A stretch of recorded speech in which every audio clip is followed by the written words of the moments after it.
जय हिंद दोस्तों, आप सभी का कैप्टन शर्मा क्लास में बहुत बहुत स्वागत है।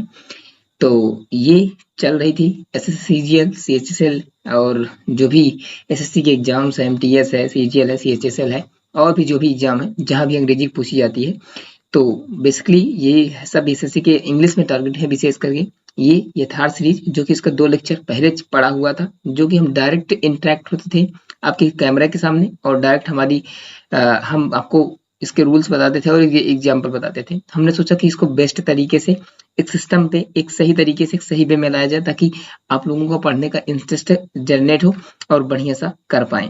ठीक है, और ये आपका कंटिन्यू अब आज स्टार्ट हो रही है, ढेर दिनों के बाद रुक गई थी, तो आज इसका तीसरा डे आप स्टार्ट हो रहा है। 2 दिन पहले कर चुके हैं उसका कॉन्सेप्ट। इसका देखो यहाँ कॉन्सेप्ट करेंगे, कम 5 मिनट में सारी ज्यादा बातें कर लेंगे और इसका कॉन्सेप्ट इसकी प्रैक्टिस जो है अपने टेलीग्राम कैप्टन शर्मा क्लासेस के टेलीग्राम चैनल पर वहां कुछ के फॉर्म मिलेगी और क्विज लगाना आप जरूर न भूलें, जरूर लगाइए। यहाँ से कॉन्सेप्ट करिए, वहां से क्विज लगाइए। आप लोग सोचते होंगे कि ये तो हम पढ़ते हैं ऑलरेडी, अंग्रेजी हम हमेशा पढ़ते रहते हैं, हमें सारे कॉन्सेप्ट आते हैं, तो हमें पता है कि आप सबको आते हैं। आना महत्वपूर्ण नहीं है, आपको करके सही क्वेश्चंस के प्रीवियस ईयर क्वेश्चंस कराएंगे और वहां से इस कॉन्सेप्ट से प्रीवियस ईयर क्वेश्चन, और प्लस में एक बात यह महत्वपूर्ण है कि आपको रिवीजन, आपको हमेशा रिवीजन करवाएंगे, खुद ही रिवीजन करवाएंगे आपको। इतना पढ़ें, इतना बार करेंगे ना कि उसको हम रिवाइज कर देंगे, आपको रिवाइज करने की जरूरत नहीं होगी। इसलिए ये विशेष करके देखें तो यथार्थ सीरीज रिवीजन के लिए ही है। आपको कॉन्सेप्ट कराएंगे, रिवाइज कराएंगे, क्वेश्चन प्रैक्टिस करेंगे, प्रीवियस ईयर क्वेश्चन जो आपके एसएससी के एग्जाम्स में आए हुए हैं। चलो स्टार्ट करते हैं।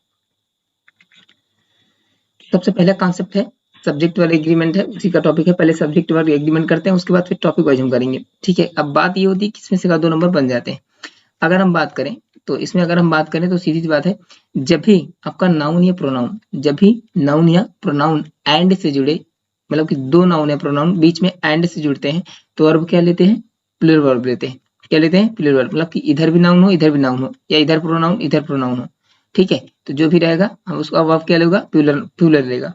जैसे एग्जाम्पल देखते हैं फटाक से। ठीक है, तो ये कॉन्सेप्ट है। अगला एग्जाम्पल इसका आ गया, इसका एग्जाम्पल है। ठीक है, राम एंड सरिता, राम एंड सरिता, राम भी नाउन है और एंड से सरिता भी नाउन है, तो 2 नाउन एक साथ जुड़े हैं, एंड से जुड़े हैं, तो वर्ब क्या है यहाँ पर? इज ना होकर के, मतलब कि यहाँ पर आर, मतलब कि यहाँ पर आर होगी। जैसे वहां पर इधर देगा तो आपका इज लगा के देगा, फिर आपको क्या करना पड़ेगा? प्लूरल वर्ब लगानी पड़ेगी, आर लगानी पड़ेगी। R are laborious students. ठीक है, तो Ramesh and Sarita are laborious student. Clear, समझ गए? तो क्या हो गया? अगला कॉन्सेप्ट करते हैं। ठीक है, अगला कॉन्सेप्ट की अगर हम बात करें तो जब भी पहले नाउन के बाद पहले नाउन के पहले आर्टिकल या फिर कोई एडजेक्टिव आ जाए, जैसे कोई आर्टिकल ए आ जाए, द आ जाए, एन आ जाए, तो मतलब कि आपका चाहे डिफिनेट आर्टिकल हो चाहे इनडिफिनेट आर्टिकल हो, तो मतलब कि आर्टिकल और एडजेक्टिव पहले नाउन के पहले, ठीक है, क्योंकि प्रोनाउन के पहले तो आर्टिकल नहीं आ सकता, ना फिर ना फिर एडजेक्टिव आ सकता है, क्योंकि नाउन के पहले ही आपके आर्टिकल और एडजेक्टिव आते हैं। और प्लस में इधर भी आपका नाउन और प्लस में प्रोनाउन हो तो वर्ब क्या लेगा? सिंगुलर लेगा। मतलब कहने का वर्ड है कि 2 नाउन एंड से जुड़ी हो और पहले वाले नाउन के साथ क्या लगा हो? कोई आर्टिकल या कोई एडजेक्टिव लगा हो, तो वर्ब क्या लेगा? सिंगुलर लेगा। जैसे एग्जांपल देखते हैं, ये एग्जांपल है जैसे my pen and book, my pen and book. अब देखो यहाँ पर क्या है? माई एडजेक्टिव है, क्या है? पॉजेसिव एडजेक्टिव है। मतलब एडजेक्टिव एक के साथ आया है, पेन के साथ, पहले वाले नाउन के साथ, लेकिन दूसरे वाले बुक के साथ माई नहीं लगा है। तो जब पहले वाले नाउन के साथ पॉजेसिव एडजेक्टिव या कोई आर्टिकल आएगा और एंड से जुड़े होंगे, इनके साथ नहीं लगा होगा, तो सिंपल वर्ब क्या आएगी? इज आएगी, यानी सिंगुलर आएगी। ठीक है, तो my pen and book is costly, यानी मेरी पेन और बुक यानी किताब दोनों क्या है? कॉस्टली है, कीमती है। समझ गए? कॉन्सेप्ट क्लियर हो गया। अब यहाँ पर एक कॉन्सेप्ट अगर और यहाँ पर देखें, जैसे आर्टिकल और एडजेक्टिव पहले वाले नाउन के साथ भी आ जाए या फिर और एंड से जुड़ा हो दूसरे वाले के साथ भी आ जाए, तो अब अलग अलग हो गए, क्या हो गए? सेपरेट हो गए, एकदम अलग अलग हो गए। जब अलग अलग हो जाएंगे तो उनके साथ वर्ब क्या होगी? प्लूरल लगने लगेगी। अगले कॉन्सेप्ट देखते हैं।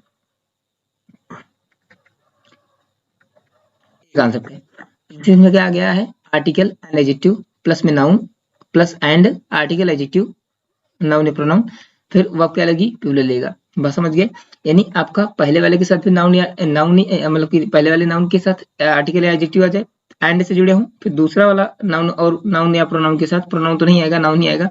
ठीक है, तो इसके साथ भी आर्टिकल और एडजेक्टिव लगा हो तो वर्ब क्या लेगी, प्लूरल लेगी। जैसे एग्जांपल देखते हैं, हो गया आपका डॉग एंड एक कैट, एक कुत्ता एंड एक बिल्ली आर ब्लैक, दोनों क्या है, ब्लैक है, काले हैं।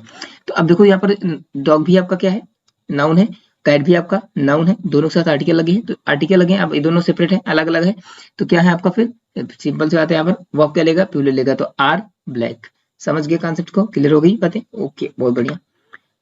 जैसे यहाँ पर और देखो यहाँ पर तो पहले वाला आर्टिकल का था, दूसरे वाला क्या था, एडजेक्टिव का था। माई पेन एंड योर बुक, मेरी पेन और आपकी किताब क्या है, यहाँ पर क्या है, यहाँ पर क्या है, यहाँ पर क्या है, इज कॉस्टली, यहाँ पर इज नहीं होगा, यहाँ पर क्या होगा, आर होगा, क्योंकि माई पेन इसके साथ अलग आर्टिकल, इसके साथ अलग आर्टिकल है, या फिर इसके साथ अलग एडजेक्टिव है, इसके साथ एडजेक्टिव अलग है, तो यहाँ पर अलग अलग है, सेपरेट सेपरेट है, तो यहाँ पर क्या होगा, यहाँ पर इज के ना बजाय क्या होगा, आर होगा। ठीक है, इसको आपको सही करना है, बात समझ गए। यहाँ पर ये ईडर के रूप में दिया गया है, इसको आपको काट करके यहाँ पर आर लगाना है, बात समझिए। अगले कॉन्सेप्ट बढ़ते हैं।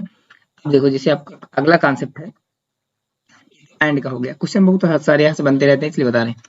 तो एज, जब दो नाउन सेपरेटली आपकी अलग अलग नाउन जो हो, तो अगर दो noun as well as, with, along with, of, but, like, unlike, besides, rather than, no less than से जुड़े हों, दो नाउन, इनके मतलब कि एक नाउन और उनके बीच में as well as, with, along with, of, but, like, unlike, beside, rather than, no less than, ये सब जुड़े होते हैं, उसके बाद नाउन हो।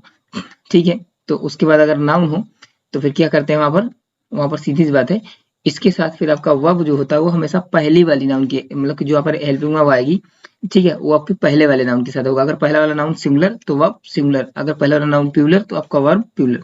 ठीक है, अब देखते हैं, देखते हैं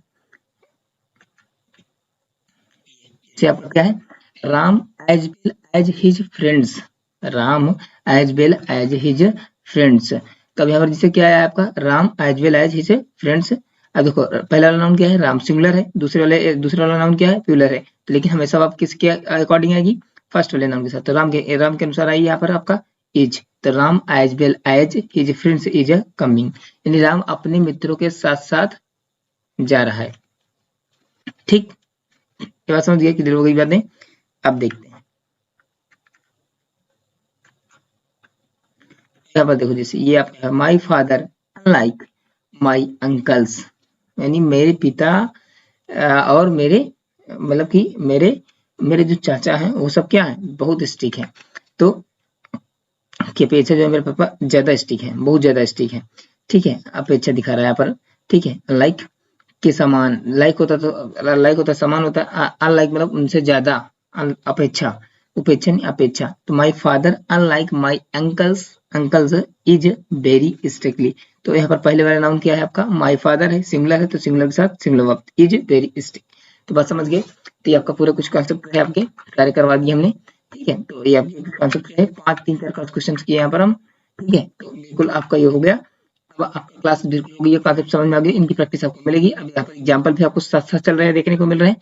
ठीक है, तो क्लास कैसी लगी है, अच्छी लगी तो लाइक करिएगा, नहीं लाइक मत करिएगा, आप लोग समझिए बस केवल। ठीक है, ओके, चलो मिलते हैं फिर अगले क्लास में, तब तक के लिए